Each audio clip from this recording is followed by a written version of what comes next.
Hello student, welcome to our channel जेनेत गुरु। आज हम देखेंगे बेसिकली जो क्लास नाइन्थ का बायोलॉजी का जो चैप्टर है सेल, उसमें हम आगे बढ़ेंगे और एक नया टॉपिक डिस्कस करेंगे। बेसिकली आज के वीडियो में हम कवर करेंगे कि सेल का ओवरव्यू कैसा होता है, सेल एक्चुअली में दिखता कैसा है, उसके कंपोनेंट देखेंगे कि उसके अंदर क्या क्या पाया जाता है, उसको कवर करेंगे। और जितने भी सेल ऑर्गेनल हैं उसके बेसिक फंक्शन को जानते हुए चलते आगे बढ़ेंगे। तो इजी है, स्टार्ट करते हैं।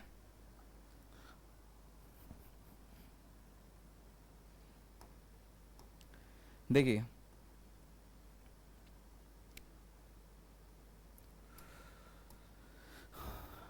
चैप्टर का नाम है फंडामेंटल यूनिट ऑफ लाइफ।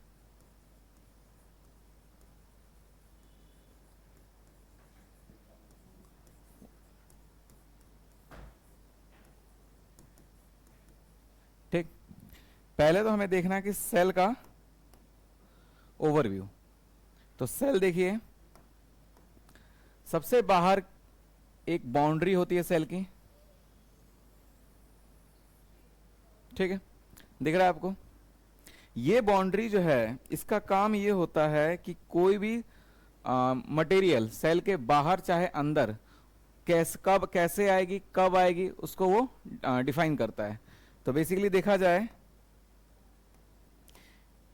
इसका नाम है सेल मेम्ब्रेन। सेल मेम्ब्रेन या फिर इसको प्लाज्मा मेम्ब्रेन भी बोलते हैं। इसका दूसरा नाम जो है वो है प्लाज्मा मेम्ब्रेन, सेल मेम्ब्रेन या प्लाज्मा मेम्ब्रेन।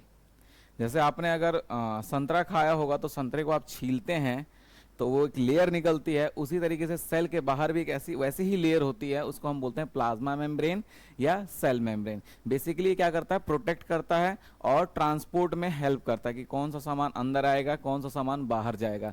उसका बेसिकली यही काम है, ट्रांसपोर्टेशन और प्रोटेक्शन का। बेसिकली आपने देखा होगा कि कोई कोई लोग चाय लाते हैं पन्नी में, तो 2 पन्नी कर देता है वो, देखा होगा ना आपने। चाय को जैसे चाय एक पन्नी में डाली, उसके ऊपर एक और पन्नी कर दी और उसको रबड़ मार के दे दिया। उससे क्या होता है, वो जो चाय है वो प्रोटेक्ट हो जाता है और एक कवरिंग हो जाती है उसकी, ठीक है। उसी तरीके से भगवान ने भी सेल के लिए कवरिंग बनाया, उस कवरिंग को हम बोलते हैं प्लाज्मा मेम्ब्रेन और सेल मेम्ब्रेन।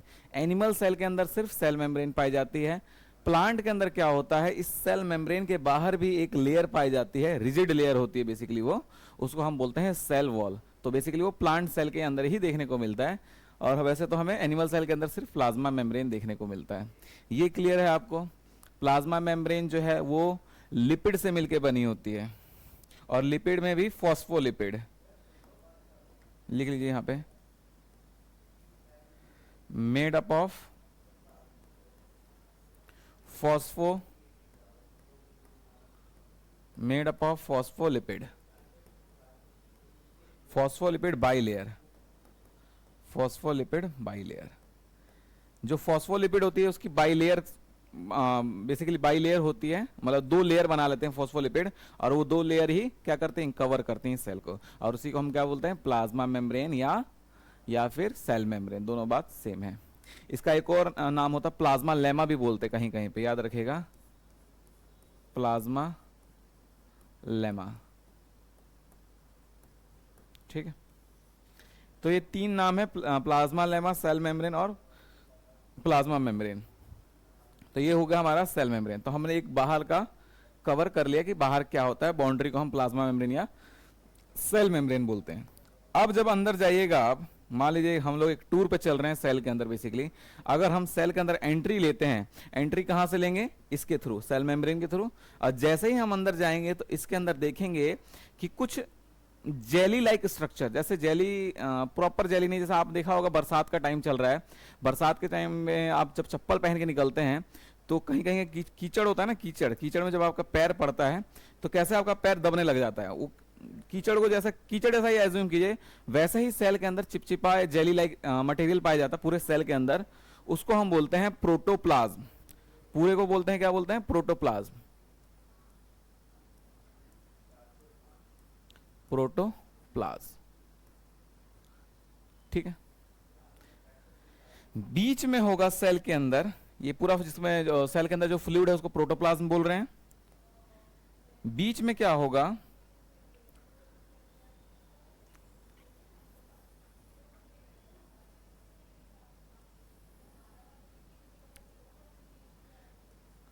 बीच में कुछ ऐसा स्ट्रक्चर देखने को मिलेगा, इसको हम बोलेंगे न्यूक्लियस। क्या बोलेंगे? न्यूक्लियस। इसको हम क्या बोलेंगे? न्यूक्लियस। न्यूक्लियस के अंदर होता है क्रोमोसोम। न्यूक्लियस के अंदर क्या होता है? क्रोमोसोम।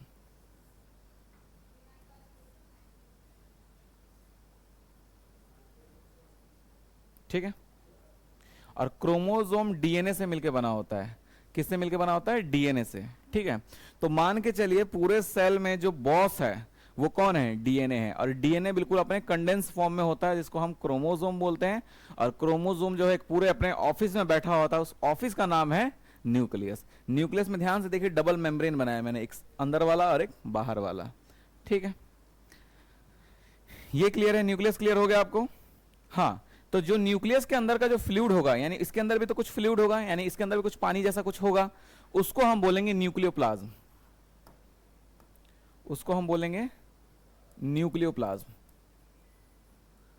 न्यूक्लियोप्लाज्म। प्लाज्म का मतलब ही होता है फ्लूइड। ठीक है। अगर हम प्रोटोप्लाज्म में से, यानी पूरे सेल के फ्लूइड में से ये वाला यानी न्यूक्लियोप्लाज्म को हटा दें तो बचेगा क्या? बचेगा क्या? बचेगा ये वाला जो बिल्कुल साइड साइड में है। यानी कि यहां पे देखिए प्रोटोप्लाज्म में से अगर हम लोग न्यूक्लियोप्लाज्म निकाल दें, प्रोटोप्लाज्म यानी कि पूरे सेल का फ्लूइड, पूरे सेल के फ्लूइड में से ये वाला इतने हिस्से का फ्लूइड निकाल दें तो बचेगा ये वाला। तो ये वाला है, जो ये वाला फ्लूइड है, इसको हम बोलेंगे साइटोप्लाज्म। क्या बोलेंगे इसे हम? साइटोप्लाज्म। साइटोप्लाज्म। साइटोप्लाज्म जो है बेसिकली प्रोटोप्लाज्म का एक हिस्सा होता है। ठीक है ना, वो खुद प्रोटोप्लाज्म नहीं है। एनसीईआरटी एग्जाम्पलर में क्वेश्चन भी दे रखा है कि साइटोप्लाज्म इज कॉल्ड प्रोटोप्लाज्म, बिल्कुल गलत है। ठीक है, cytoplasm is the part of protoplasm. If we remove the nucleoplasm from the protoplasm then we get cytoplasm. ठीक है, साइटोप्लाज्म ये होगा साइड वाला, तो इसलिए एनसीईआरटी ने डायरेक्ट यहां पे क्या लिखा है? साइटोप्लाज्म। साइटोप्लाज्म। ये क्लियर है? यहां तक समझ आ गया? साइटोप्लाज्म क्लियर हो गया होगा आई थिंक। ठीक है, अब आगे देखिए क्या होता है न्यूक्लियस से ऐसा जाल जैसा, जैसे जाल देखा ना आपने, जाल जैसा स्ट्रक्चर न्यूक्लियस से निकलता है और पूरे सेल मेम्ब्रेन तक बिखरा होता है ऐसे। इसे हम लोग बोलते हैं, इसे हम लोग बोलेंगे, याद रखिएगा, endoplasmic reticulum. Endoplasmic reticulum. Endoplasmic reticulum. देखिए वर्ड को पकड़िए, उसमें लिखा है एंडो। एंडो का मतलब होता है अंदर। प्लाज्मिक, प्लाज्मिक जो प्लाज्मा वर्ड है उससे प्लाज्मिक वर्ड लिया गया है, यानी साइटोप्लाज्म के अंदर। ठीक है, साइटोप्लाज्म के अंदर क्या बोलेंगे? एंडोप्लाज्मिक। साइटोप्लाज्म के अंदर रेटे का मतलब होता है जाल जैसा। रेटे का क्या मतलब होता है? जाल जैसा। तो साइटोप्लाज्म के अंदर जाल जैसा स्ट्रक्चर, उसको हम क्या बोलेंगे? Endoplasmic reticulum. क्या बोलेंगे? Endoplasmic reticulum. Endoplasmic reticulum. ठीक है, कहां से स्टार्ट हो रहा है? न्यूक्लियस से। और कहां पे जाके एंड हो रहा है? वो सेल मेम्ब्रेन पे। ठीक है, इसी एंडोप्लाज्मिक रेटिकुलम पे कहीं कहीं पे ऐसे छोटे छोटे स्ट्रक्चर पाए जाते हैं ऐसे। अगर एंडोप्लाज्मिक रेटिकुलम पे ये छोटे छोटे स्ट्रक्चर प्रेजेंट है तब उसको हम बोलेंगे रफ एंडोप्लाज्मिक रेटिकुलम। क्या बोलेंगे हम उसे? Rough endoplasmic reticulum. शॉर्ट में लिख देता हूं RER। अगर प्रेजेंट नहीं है, ये छोटे छोटे रेड कलर के जो स्ट्रक्चर प्रेजेंट नहीं है इस पे, तब इसको हम बोलेंगे SER। जैसे ये है SER। ये जो रेड रेड से मैंने शो किया इसको हम बोलते हैं राइबोसोम। क्या बोलते हैं हम लोग इसको? राइबोसोम। राइबोसोम का काम होता है प्रोटीन बनाना। सेल के अंदर जितना भी प्रोटीन है वो राइबोसोम बनाएगा। ठीक है, तो बेसिकली RER जो है उसका भी काम क्या हुआ? प्रोटीन बनाना, क्योंकि उसी के ऊपर राइबोसोम है। तो राइबोसोम जो काम करेगा वही फंक्शन RER का हम लोग कंसिडर करेंगे। मान लीजिए RER के ऊपर राइबोसोम है, मैंने बोला ना rough endoplasmic reticulum, endoplasmic reticulum का वो हिस्सा है जिसके ऊपर राइबोसोम अटैच होगा। तो राइबोसोम अटैच है तो RER का काम भी वही होगा जो राइबोसोम का होगा। राइबोसोम प्रोटीन बना रहा है तो जाहिर सी बात है रफ एंडोप्लाज्मिक रेटिकुलम यानी कि RER वो भी क्या बनाएगा, प्रोटीन ही बनाएगा। ये क्लियर है? देखो फटाफट इसको रिवाइज करते हैं। पहले हमने देखा एक कवरिंग होगी सेल की जिसको हम लोग सेल मेम्ब्रेन, प्लाज्मा मेम्ब्रेन या प्लाज्मा लेमा बोलते हैं, तीनों बात सेम है। उसके बाद ऐसे ही अंदर जाएंगे तो हमें एक जेली जैसा स्ट्रक्चर मिलेगा पूरे सेल के अंदर, फ्लूइड है बेसिकली सेल का, उसको हम प्रोटोप्लाज्म बोलेंगे, पूरे को प्रोटोप्लाज्म बोलेंगे। ठीक है, उसी प्रोटोप्लाज्म में से न्यूक्लियस का फ्लूइड यानी न्यूक्लियोप्लाज्म को निकाल देंगे तो जितना बचा हुआ फ्लूइड है उसको हम साइटोप्लाज्म बोलेंगे। Cytoplasm is basically part of protoplasm, not a protoplasm. ठीक है, साइटोप्लाज्म पार्ट होता है प्रोटोप्लाज्म का। उसके बाद मैंने बताया कि पूरे सेल का जो मालिक है वो कौन है, डीएनए। और डीएनए जहां पे मान लीजिए किसी कंपनी में मालिक बैठता है तो उसके लिए उसका स्पेसिफिक ऑफिस होगा, पूरा मतलब कि जेड प्लस सिक्योरिटी वाला ऑफिस होगा। उसी तरीके से मान लीजिए डीएनए है, डीएनए मालिक है सेल का, तो उसके लिए हमने देखा कि उसके लिए एक पूरी ऑफिस है जिसको हम न्यूक्लियस बोल रहे हैं, और उस न्यूक्लियस के बाहर डबल मेम्ब्रेन की कवरिंग है। बहुत इंपॉर्टेंट है, याद रखिएगा कि सेल के अंदर जिस जिसके पास डीएनए होगा उसके पास क्या होगा, डबल मेम्ब्रेन होगा। ये बात अभी समझ नहीं आ रही, मैं आगे एक्सप्लेन करूंगा तो अपने आप क्लियर होता चलेगा। तो चलिए देखते हैं आगे। ये हो गया। अब देखिए एक स्ट्रक्चर मिलेगा इसमें हमें कुछ ऐसा,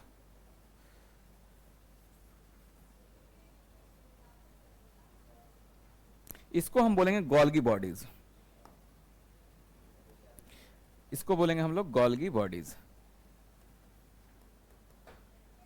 गोल्गी बॉडीज का काम क्या है, ये मॉडिफिकेशन करता है। क्या करता है, मॉडिफिकेशन किसका, प्रोटीन का और ग्लूकोज का। किसका करता है, प्रोटीन का और ग्लूकोज का मॉडिफिकेशन करता है कौन, गोल्गी बॉडीज। कौन करता है, गोल्गी बॉडीज। समझिए मान लीजिए किसी ने, आप देखेंगे दिवाली के टाइम पे लोग मिठाई बनाने का ऑर्डर देते हैं, तो हलवाई मिठाई बना देता है, एक आदमी उसको पैक करता है और एक आदमी डिलीवर करता है, होता है। उसी तरीके से सेल के अंदर प्रोटीन बनाने की जब टाइम आता है तो राइबोसोम बोलता है कि मैं प्रोटीन बनाऊंगा।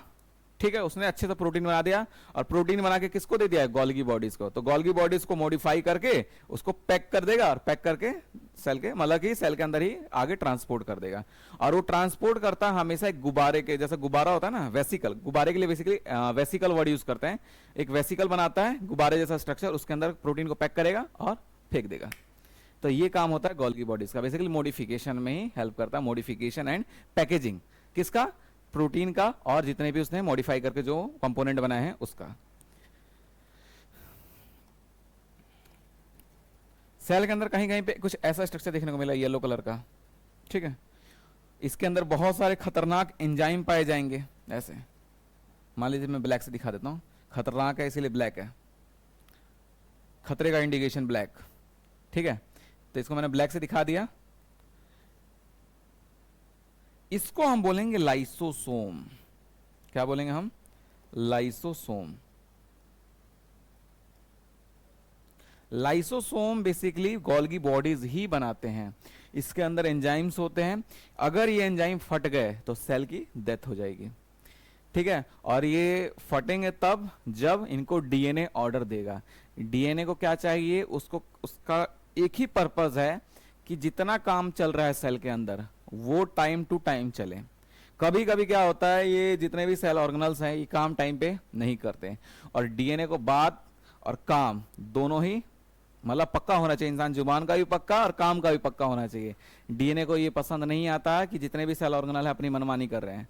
वो तुरंत ऑर्डर देगा, गोल्गी बॉडीज को कहेगा एक लाइसोसोम बनाओ, और लाइसोसोम को ऑर्डर देगा तुम फट जाओ। और जैसे ही लाइसोसोम फटेगा, लाइसोसोम में होते हैं एंजाइम, और वो एंजाइम पूरे सेल ऑर्गेनल को डिस्ट्रॉय कर देंगे और पूरा सेल डेथ कर जाएगा। इवन डीएनए भी मर जाता है।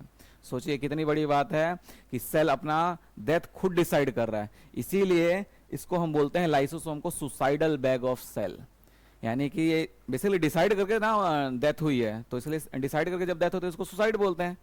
तो इसीलिए लाइसोसोम को हम क्या बोलते हैं, सुसाइडल बैग ऑफ सेल। याद रखिएगा, बहुत इंपॉर्टेंट है। लाइसोसोम को हम बोलते हैं सुसाइडल बैग ऑफ सेल।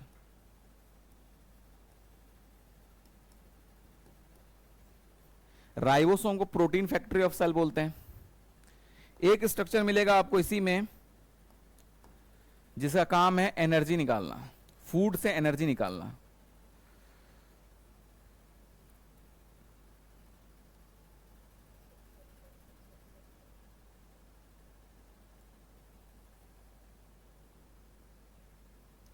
कुछ ऐसा स्ट्रक्चर देखने को मिलेगा, इसको हम बोलते हैं माइटोकॉन्ड्रिया।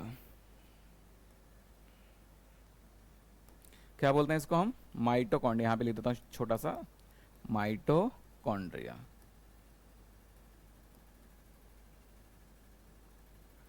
माइटोकॉन्ड्रिया को हम पावर हाउस ऑफ सेल बोलते हैं। बेसिकली इसका काम है, जैसे हमने फूड लिया, फूड एब्जॉर्ब होता है, एब्जॉर्ब होने के बाद ब्लड में जाता है, उस फूड से एनर्जी कौन लेता है? बेसिकली एनर्जी कौन लेता है? मतलब उस फूड से एनर्जी कौन निकालता है? यानी एटीपी जो जनरेट कैसे होता है? इस माइटोकॉन्ड्रिया की हेल्प से। वैसे प्रोसेस बहुत बड़ा है, देखेंगे उसमें ग्लाइकोलाइसिस भी होता है, क्रेब्स साइकिल भी होता है, और उसके बाद इलेक्ट्रॉन ट्रांसपोर्ट चेन होता है। तो इतना याद रखिए, फूड से हमें एनर्जी दिलवाने में हेल्प कौन करता है? माइटोकॉन्ड्रिया। क्लियर है? इजी है। तो ये था मोटा मोटा ओवरव्यू ऑफ सेल, कि इसमें हमने बेसिकली एनिमल सेल को कवर किया। एनिमल सेल और प्लांट सेल में दो डिफरेंस आएगा। एक तो प्लांट सेल के पास सेल वॉल होगी, यानी इसके बाहर भी कवरिंग होगी जिसको हम सेल वॉल बोलेंगे। अंदर आपको प्लास्टिड देखने को मिलेगा, जैसे क्लोरोप्लास्ट है फोटोसिंथेसिस करने के लिए। उसके बाद आपको एक और चीज मिलेगा, वैक्यूल देखने को मिलेगा। ठीक है, तो तीन डिफरेंस होंगे मोटे मोटे, बाकी सारा स्ट्रक्चर इसमें जितना है उतना उसमें भी होगा प्लांट सेल के अंदर। तो एक बार एनसीईआरटी पॉइंट ऑफ व्यू से देख लेते हैं, एनसीईआरटी ने कैसा डायग्राम बना के दिया आपको। देखिए प्लाज्मा मेम्ब्रेन, ठीक, लाइसोसोम दिख रहा है आपको, ये क्या है? Mitochondria, rough endoplasmic reticulum, cytoplasm, nucleus, nucleus का जो कवरिंग होता है उसको न्यूक्लियर एनवलप बोलते हैं, स्मूथ एंडोप्लाज्मिक रेटिकुलम। आप लोग कमेंट करके मुझे बताएंगे कि स्मूथ एंडोप्लाज्मिक रेटिकुलम के पास क्या नहीं होता, या एंडोप्लाज्मिक रेटिकुलम को स्मूथ एंडोप्लाज्मिक रेटिकुलम क्यों कहते हैं, आप मुझे बताएंगे कमेंट में। गोल्गी अपरेटस या गोल्गी बॉडीज, सेंट्रियोल देखिए, सेंट्रियोल ये मैंने नहीं बताया। सेंट्रियोल क्या करता है? एक स्ट्रक्चर पाया जाता है सेल के अंदर, वो सेल को डिवाइड करने में हेल्प करता है। ठीक है, सेल है उसको एक से दो होना है, मान लीजिए सेल डिवाइड करके तभी तो कोई इंसान ग्रो करता है। ठीक है, तो सेल को डिवाइड करना है, तो सेल को डिवीजन करने के लिए एक ऑर्गेनल की हेल्प कर लेनी पड़ती है, इसको हम सेंट्रियोल बोलते हैं। बस इतना ही है, ये था आपका सेल का ओवरव्यू। आई होप आपको समझ आया होगा। अगर आप 9th का लेक्चर देख रहे हैं या अगर ये वीडियो देख रहे हैं, तो आप एक काम करें, कम से कम आप कॉपी पेन लेके जरूर बैठें, तभी आपको ये समझ आएगा। और जब एक बार बनाएंगे अपने आप से तो आपको याद हो जाएगा। तो चलिए पढ़ते रहिए, तब तक के लिए धन्यवाद।